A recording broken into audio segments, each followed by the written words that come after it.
시작, 창세기가 시작이잖아요. 예수 그리스도께서 이 땅에 태어나셨어. 25일 딱. 근데 맞는 것 같아. 그 시기가 딱 주님께서.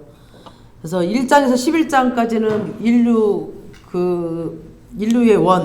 인류의 원 역사라고 하고요. 12장부터 50장까지는 구속사라고 해요. 이 창세기를. 그래서 그렇다고 뭐 1장에서 11장은 구속사가 아니라는 게 아니고 다 구속사. 이 성경은 다 구속사예요. 구속사에 관한 얘기인데 또 구속사의 관점으로 구속사의 눈으로 바라봐야 돼.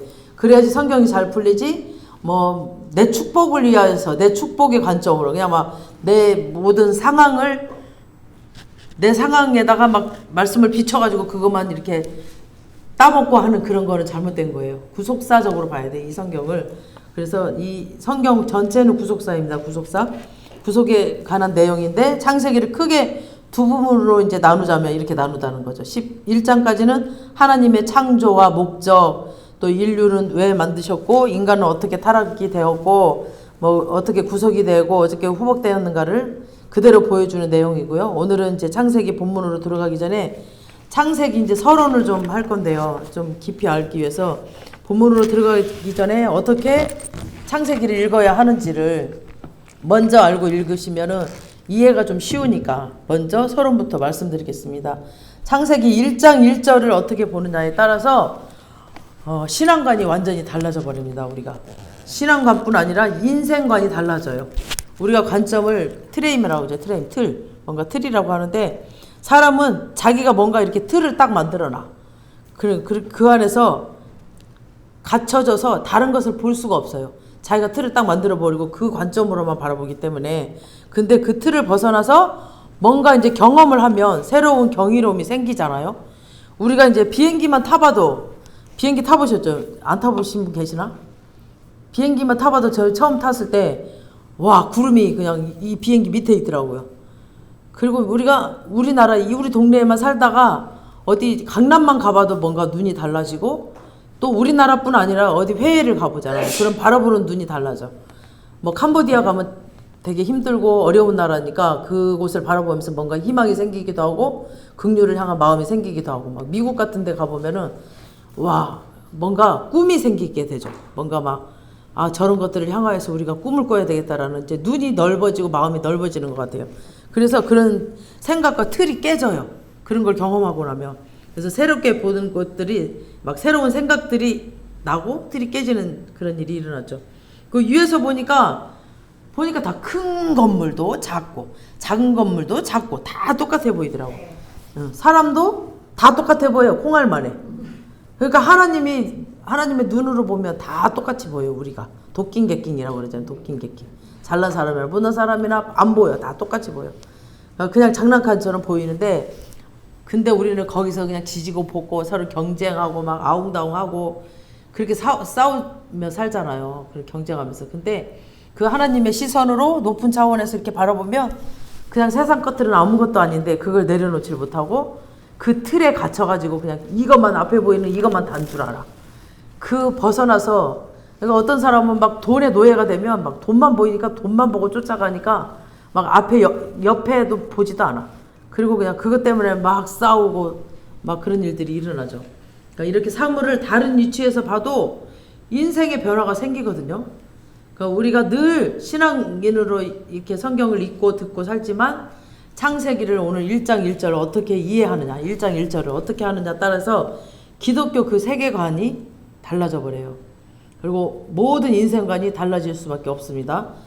그 생각하는 그 틀이 달라져 버려요. 그래서 오늘 그런 새로운 경이로움, 뭔가 새로운 것들을 한번 창세기 강해를 듣는 가운데 여러분의 신앙 속에 변화가 일어나길 축원합니다. 그다음에 그걸 좀 깼으면 좋겠어요. 우리가 갖고 있던 것들을. 그래서 우리가 견고하게 믿고 있고 의지했던 것들이 무너지는 그런 경험이 있기를 바랍니다. 창세기는 태초에 하나님이 천지를 창조. 1장 1절 한번 보세요. 시작. 태초에 하나님이 천지를 창조하시니라. 그러니까 이게 원래 원문 히브리어는 베레시트거든요. 근데 헬라어는 게네시스. 그 영어로 바꾸면 제네시스. 여러분도 들어봤죠? 자동차 이름 제네시스. 그러니까 시작이라는 뜻이에요. 시작의 책이다라는 뜻이거든요. 여기에서 책 이름을 따온 거예요. 이 책 이름을. 그래서 히브리 사람들은 항상 보면은 이렇게 책 제목, 창세기, 민수기 이 책 제목을 딸 때 첫 글자, 첫 제목으로 이렇게 정하는 경우가 많아요. 이렇게 책 제목이 이렇게 해서 생겼어요. 이제 시작이다. 처음 시작이다. 그래서 창세기. 그래서 제네시스, 베레시트라고 이제 책 제목을 지었고, 두 번째 이제 이 책을 떼는 첫 번째 독자의 시각이 있어요. 독자들이 바라보는 시각. 그러니까 독자가 어떤 그 틀을 가지고 그 독자가 본문을 읽잖아요. 다들 보면 뭔가 틀을 가지고 읽는데 이 본문은 막 본문만 계속 집중하다 보면은 이제 문자주의에 빠져버려. 이 문자대로만 봐요. 그래서 문자주의에 빠졌어요. 그래서 본문도 중요하지만 이 저자의 의도가 또 더 중요해요. 저자. 왜 이 책을 썼을까? 그 저자의 의도가 중요하거든요. 그래서 저자가 이 문장과 이 단어를 왜 썼을까? 이 단어를 여기서 왜 썼을까? 그런 이유로 또 무슨 마음으로 썼는지, 어떤 마음으로 썼고, 어떤 의도였는지, 이거 아는 것도 굉장히 중요해요. 그래서, 이 쓴 이유를 알아야 되니까. 저자는 누구예요? 창세기 저자. 모세. 네, 맞습니다. 저자는 하나님이십니다. 기록은 모세가 했죠. 기록은 모세가 했는데, 저자는 하나님이셔요. 하나님이 성령의 영감을 통해서 성경을 기록할 때는 막 저자는 성령님 하나님이시지만 이렇게 기록자는 그 사람의 손만 이용해서 기록한 게 아니라, 그러니까 하나님이 그 사람만 손만 이용해서 한 게 아니라 그 사람이 가지고 있는 성품, 모세의 성품, 또 그 사람의 출신 배경, 학식, 뭐 인성, 그 이성의 이해력, 저자의 그런 모든 것들, 이런 모든 것들 다 종합해서 이제 쓰게 만든 거예요. 그래서 모세는 시대적으로 본래 창세기 때는 태어나지도 않았죠. 이때는 모세 태어나지도 않았어요. 근데 어떻게 언제 썼을까? 이걸 또 알아봐야 되겠죠. 모세는 나일강 그 갈대 상자 속에서 넣어서 던져지죠. 아이 때. 다 죽이려고 했을 때 던져져. 그리고 목욕하러 나왔던 그 바로의 딸이 그 갈대 상자를 건져서 이제 모세를 양자로 키우죠. 그래서 모세는 궁궐에서 40년을 삽니다. 그 바로의 궁궐에서. 그리고 그는 살인자가 돼요. 피가 이제 히브리 사람이기 때문에 이 애굽 사람들이 막 히브리 사람 괴롭히는 꼴 못 본 거야. 이게 우리 피는 다 우리 한국 사람이 어디 외국에 나갔는데 우리 한국 사람을 막 괴롭혀. 그럼 나도 모르게 그 사람 막 죽이게 되잖아. 이런 식으로 이제 모세가 이제 살인을 한 거죠. 그래갖고 살인자가 되어서 광야 미디안으로 도망을 갑니다. 그리고 80살이 되는 나이에 가시덤불 불꽃 가운데 부름을 받죠. 하나님이 다 나타나셔서 그곳에서 신발을 벗어라 라고 하나님이 나타나셔요. 그리고 이스라엘 백성들을 애굽에서 이제 구출해내는 그런 지도자로 이제 하나님이 세우십니다. 그리고 430년 동안 4대에 걸쳐서 애굽의 노예로 살았죠. 이 이스라엘 백성들을 또 출애굽을 시켜요. 그리고 나서 가나안 땅에 이제 자기는 들어가지 못하고, 가나안 땅에 결국 모세는 못 들어갔습니다. 갈렙과 여호수아밖에. 그리고 그 2세대만 들어갔죠. 바로 목적지를 앞두고 죽어버렸어요. 모세가. 하나님께 이 성령의 감동을 받아서 창세기를 기록한 시기는 이때 광야 생활 40년 동안 했죠. 이 시내산 밑에서 이스라엘 백성이 한 2년 동안 머물렀던 그런 시기가 있었거든요. 그때 모세가 이제 시내산에서 그 영광의 하나님을 딱 만나고 주님과 그 하나님과 대화를 하고 얼굴과 얼굴을 맞대고 또 하나님을 경험하고 또 십계명을 받고 그리고 하나님과 깊은 교감이 이루어지고 그런 경험을 합니다. 이때 창세기를 기록할 것이죠. 그때라고 거의 이제 성경학자들은 말을 합니다. 근데 이 책을 썼던 시기는 시내산 밑에 이스라엘 백성이 광야 생활 중에 있었던 시기입니다. 이 백성들이 애굽에 그때 이제 그 제국과 화려한 절정의 문명을 자랑한 나라가 그 나라에서 나왔죠. 거기에서 살 때는 막 물질 만능주의, 그 애굽에 살 때는 막 물질 만능주의, 숭배와 우상 숭배 막 그런 삶을 살았어요. 그 사람들 뼛속까지 아마 그렇게 이제 막 다 그런 속에서 같이 살았으니까 자기들의 그 뿌리를 잊어버렸겠죠. 430년 동안이나 살았으니까. 그래서 이들은 노예로 살면서 엄청 고달프긴 했지만 그 애굽의 문맹이 살 속에 그 뼛속까지 깊이 경험하면서 살았던 사람들입니다. 그런데 그들이 어느 날 하나님이 세운 모세를 따라서 하나님의 약속하신 것을 이루시려고 그들을 그곳에서 이제 이끌어냅니다. 그리고 그들을 아무것도 없는 광야 200만 가까운 숫자가 나왔습니다. 그들이 이제 나왔어. 한번 여러분 상상을 해보세요. 아마 지금 이 백성들 200만 명이 그냥 아무것도 상태가 어떤지 한번 상상해봐요. 제일 먼저 부딪힌 게 뭐예요? 철저하게 현실적인 거였어요. 현실적인 거. 광야에 있으니까 아무것도 없죠. 그러니까 떡을 달라, 고기를 달라, 막 빵을 달라, 물을 달라. 막 심지어는 광야에서 죽어도 그 죽은 사람 시체가 묻힐 그런 매장지도 없을 정도로 그런 완전히 그냥 엄청난 어려움이죠. 자기는 애굽에 살 때는 엄청나게 화려하게 살아서 비록 노예로 살았지만 화려하게 살았는데 광야에 나오니까 이런 현실이 부딪힌 거죠. 이런 소리를 막 모세는 이 사람들이 그래서 불평을 해. 계속 모세가 들어 이 불평불만은. 백성들은 하나님에 대한 불신앙으로 이제 자리 잡기 시작합니다. 맨날 이제 하나님 어디가 하나님이 있냐고. 이런데 우리를 왜 끌어냈냐고. 맨날 우리가 애굽에 살 때는 뭐 풀과 부추와 뭐 고기와 뭐 먹고 살았다고 막 그러죠. 이때 백성들의 불평불만이 어떻게 잠잠하게 할 수 있을까요? 그렇게 200만의 사람들이 다 불평불만 하는데 모세의 지도력 갖고는 절대 안 되죠. 이때 하나님께서 모세를 이제 신의 산으로 불러요. 그래서 성령으로 책을 쓰게 합니다. 모세오경 시작. 창세기, 출애굽기, 레위기, 민수기, 신명기 이 5권의 책을 토라라고 그래요. 토라. 그래서 지금도 유대인들은 그 토라만 봐요. 이거 신약 성경을 잘 안 봐요. 그래서 성경 전체가 토라가 아니에요. 성경 전체가 토라가 아니라 이 모세오경만 토라입니다. 그래서 모세의 글이라고도 해요. 모세의 글, 이거 모세오경을 모세의 글이라고도 하고 모세오경이라고도 하고 토라고도 합니다. 토라라고. 이것이 이스라엘 신앙의 기초이면서 뿌리가 돼버려요. 이들은 애굽의 그 화려한 문화 속에서 살다가 광야로 나오니까 이들의 애굽의 그 화려함만 기억하고 불평할 때 이때 진짜 필요한 거는 뭘까요? 아무것도 없어. 그리고 그냥 믿을 게 아무것도 없어. 이때 필요한 거는 하나님의 말씀입니다. 저도 그 광야 시절을 겪어봤지만 말씀이 그 환경은 아무것도 없고 벗어날 구멍도 없어. 근데 말씀이 이 안으로 들어오잖아요. 생명으로. 그때부터 희락이 터지면서 내가 부자가 돼요. 환경은 아무것도 없는데. 그러면서 기쁨이 막 넘쳐요. 그래서 이 광야 시절에 진짜 필요한 건 하나님 말씀이에요. 그 말씀으로 우리가 살아나는 거예요. 그래서 그때 하나님 말씀을 주신 거예요. 지금 이 시대를 살고 있는 현대인들에게 이 창세기 말씀은 다시 들어야 되고 알아야 될 가장 중요한 책입니다.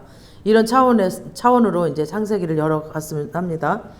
여기까지가 이제 서론이고요. 오늘 본문 1장 1절을 다시 한번 읽어보세요. 시작. 태초에 하나님이 천지를 창조하시니라. 아마 오늘 이 한 절만 가슴 깊이 마음에 담고 눈을 감고 한번 우리 다 눈을 한번 감아 보실래요? 눈을 감고 태초에 하나님이 천지를 창조하시니라. 와, 감동으로 받아보세요. 태초에 하나님이 이 모든 천지를 창조하셨다는 거예요. 그러면은 이 말씀만 깊이 묵상해도 우리가 그 인생의 복잡한 문제들 여기서 다 풀려버려요. 태초에 하나님이 천지를 창조하시니라. 그러니까 태초에 하나님이 이 천지를 창조하시니라. 그러니까 성경은 하나님을 위한 그 설명한 책이 아니에요. 또 세상의 기원을 말하고자 하는 책도 아니고 지구가 몇 년 됐냐 무슨 고고학적으로 증명하고자 하는 책도 아닙니다. 성경은 하나님의 그 전체를 하나님의 존재를 전제하고 하나님의 구원사를 그냥 선포합니다. 그걸 설명을 하지 않습니다. 그래서 창세기를 뭐 창조론이냐 아니냐를 판가름하는 책도 아닙니다. 예수님도 마가복음 13장 19절 한번 띄워줘 보세요. 시작. 이는 그날들이 환난의 날이 되겠음이라. 하나님께서 창조하신 시초부터 지금까지 이런 환난이 없었고 후에도 없으리라. 그러니까 예수님도 창조론, 하나님이 창조하셨다라고 지금 이 세상을 하나님이 만드셨다는 것을 지금 예수님도 동의하고 증명하고 계시죠. 우리 나뭇잎 하나를 봐도 막 그 새싹부터 이렇게 파릇파릇 났다가 또 어느 정도 막 풍성해서 막 잎이 무성하다가 막 꽃을 피웠다가 또 단풍이 들고 막 이런 그 일정한 질서에 따라서 그 시기에 따라서 이렇게 사람이 손대는 게 아니라 그냥 사람이 손대지 않잖아요. 그냥 창조주 하나님께서 일하시는 이런 질서들을 보면 우주보다 더 넓은 하나님이 그 경이로우심을 보입니다. 그리고 은혜를 받다 보면은 이렇게 바위 위에 이렇게 삐져나오는 그 풀 한 포기만 봐도 눈물이 나와요. 하나님의 그 창조가 보이기 때문에. 그 하나님의 그 창조 질서를 또 하나님이 살아계셔서 이렇게 창조하셨다는 걸 가슴 깊이 딱 마음으로 와닿잖아요. 정말 눈물이 안 나는 게 없어요. 이게 막 굴러가는 나뭇잎만 봐도 너무 신기해요. 너무너무 눈물 날 정도예요. 우리 골로새서 1장 16절에서 18절 한번 띄워주세요. 시작. 만물이 그에게서 창조되되 하늘과 땅에서 보이는 것들과 보이지 않는 것들과 혹은 왕권들이나 주권들이나 통치자들이나 권세들이나 만물이 다 그로 말미암고 그를 위하여 창조되었고 또한 그가 만물보다 먼저 계시고 만물이 그 안에 함께 섰느니라. 아멘. 그리고 그는 몸인 교회의 머리시라. 그가 근본이시요 죽은 자들 가운데서 먼저 나시니시니 이는 친히 만물의 으뜸이 되려 하심이요. 아멘. 그러니까 헬라어로 아까 레시트라고 그랬죠. 레시트. 처음 것 헬라어로. 그래서 18절에 다시 보면은 그의 몸인 교회에는 머리시다. 머리는 처음 것이라는 뜻이에요. 처음 것, 머리가 처음 것. 그리고 근본이시오. 그가 근본이시오. 이것도 헬라어로 보면 처음 것. 처음, 근본이 하나님, 처음이다. 그 다음에 만물의 으뜸이라고 했죠.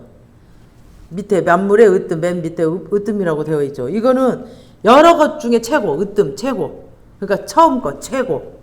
그러니까 이게 다 그 말이 시작이라는 뜻이에요. 그 레시트는 시작, 처음 것.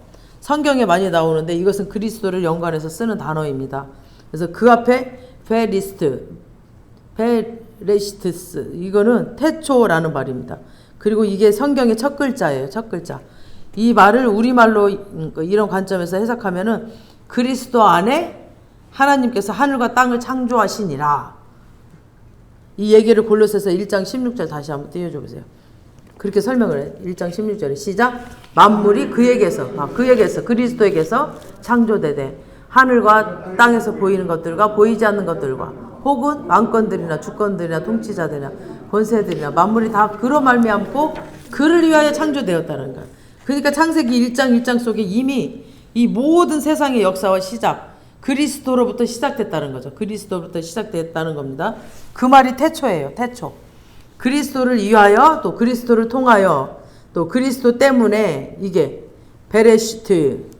그러니까 이 이야기를 이사야 선지자가 정확하게 설명을 합니다. 이사야 46장 10절에. 46장 10절. 시작. 이사야. 내가 시초부터 종말을 알리며 아직 이루지 아니한 일을 옛적부터 보이고 이르기를 나의 뜻이 설 것이니 내가 나의 모든 기뻐하는 것을 이루리라 하였노라. 그러니까 시초부터 베리스트 태초에 그러니까 이제 태초에 이미 종말을 가지고 있어요.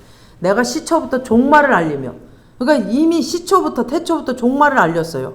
종말을 가지고 있어서 그러니까 시작도 그리스도, 종말도 그리스도라는 거죠. 이걸 계시록에서 뭐라고 그랬어요? 나는 알파와 오메가다. 알파는 시작, 오메가는 마지막을 뜻하잖아요. 이걸 이사야 선지자가 지금 내가 시초부터 종말을 알리며 라고. 그러니까 종말은 구원보다 먼저 앞서고 있어요. 구원보다 먼저. 그 말은 구원은 시간 속에 펼쳐져 있다는 거죠. 구원은 시간 속에 펼쳐져 있고 이미 시초부터 종말까지 하나님께서 다 그 안에 두셨다는 거죠. 근데 이미 창세기 1장 1절 속에 종말을 선포하고 있는 거죠. 이 역사가 그리스도로부터 시작되어서 그리스도로부터 끝이 난다. 이사야 46장 10절 다시 시작. 내가 시초부터 알리며 이루지 아니한 것, 이루지 아니한 일을 이게 뭐예요? 이루지 아니한 거. 이거는 구원. 아직 이루지 아니한 거. 구원. 옛적부터 보이고 그러니까 옛적부터 계셨다라는 겁니다. 그 말은 창세기 1장 1절에 그리스도를 통하여서 그리스도를 위하여 그리스도 때문에 아까 그 골로새서 1장 16절처럼 그 안에 다 있죠. 그 안에 지금 다 있어. 전부 이 말입니다. 그래서 요한복음 1장에 보면 태초라면 요한복음 1장에도 태초에 그렇게 써 있죠. 이거는 그 시작 시간이 없어요. 시작 언제 했다라는 그 시작 시간이 없는 시간을 말하고 창세기 1장에서는 태초라는 말은 시작이 있는 거예요. 시작이 이제부터 시작이다라는 그 시간이 있는 거예요. 그러니까 그런 태초를 얘기를 합니다. 그러니까 여러 가지 주석이 있지만 이 주석과 이 해석이 맞습니다. 그래서 그러나 이것을 영적인 의미로 설명할 때 이 태초라는 비레스티라는 말 속에는 그리스도를 그 속에 감춰둔 거죠. 그리스도, 예수 그리스도를 이미. 그래서 첫 열매, 시작, 첫 열매, 시작. 이 얘기는 골로새서에서 정확히 아까 1장 16절 다시 한번 보세요. 골로새서 1장 16절. 이 말은 우리 다 한번 암송을 했으면 좋겠어요. 만물이 그에게서 창조되되 하늘과 땅에서 보이는 것들과 보이지 않는 것들과 혹은 왕권들이나 주권들이나 통치자들이나 권세들이나 만물이 다 그로 말미암고 그를 위하여 창조되었고 그로 말미암았고 그를 위하여 창조되었다라고 그러죠. 이제 태초라는 말 속에 감추어진 그리스도를 지금 통한 하나님의 구원의 비밀입니다. 아멘. 그래서 이것은 이사야 선지자 아까 46장 10절에서 그렇게 이제 설명을 한 거죠. 시초의 종말을 보이셨다라고 이 말씀을 그렇게 이제 이사야 선지자는 그렇게 설명을 하고 있습니다. 온 인류의 시작과 끝은 그리스도로 시작해서 그리스도로 끝이 난다는 겁니다. 왜냐하면 우리의 구원을 위해서 이제 오늘 본문의 1장 1절에 창세기 1장 1절에 태초의 다음에는 뭐예요? 태초에 누구예요? 하나님이 그랬죠. 하나님이 그러니까 엘로힘 하나님 엘로힘 하나님이 우리가 모든 것들을 하나님의 눈높이에서 바라보기 시작하면 인생의 방식과 목적이 달라질 수밖에 없다는 거죠.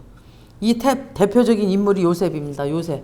여러분들 요셉 다 알죠? 요셉은 이 땅에서 가장 높은 자리에 높은 자리까지 올라왔지만 그 의미를 자기가 그렇게 올라갈 때는 그 의미를 몰랐어요. 그때까지는. 이해를 못했는데 그런데 기근이 오고 막 양식을 구하려 온 형들의 모습을 보고서야 그 입에서 처음으로 나온 말이 하나님이 하셨구나.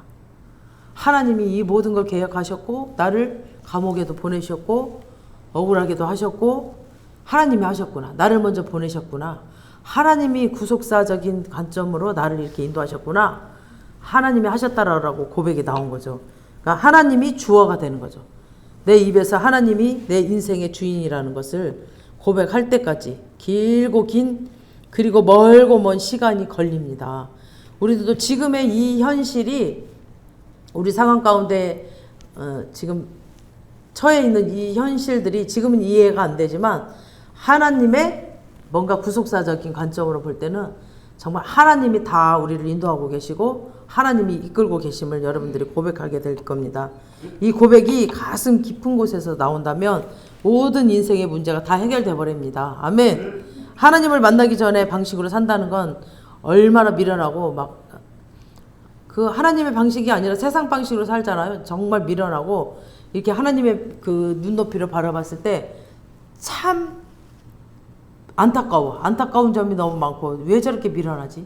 왜 저렇게 모를까? 이렇게 바라봐져요.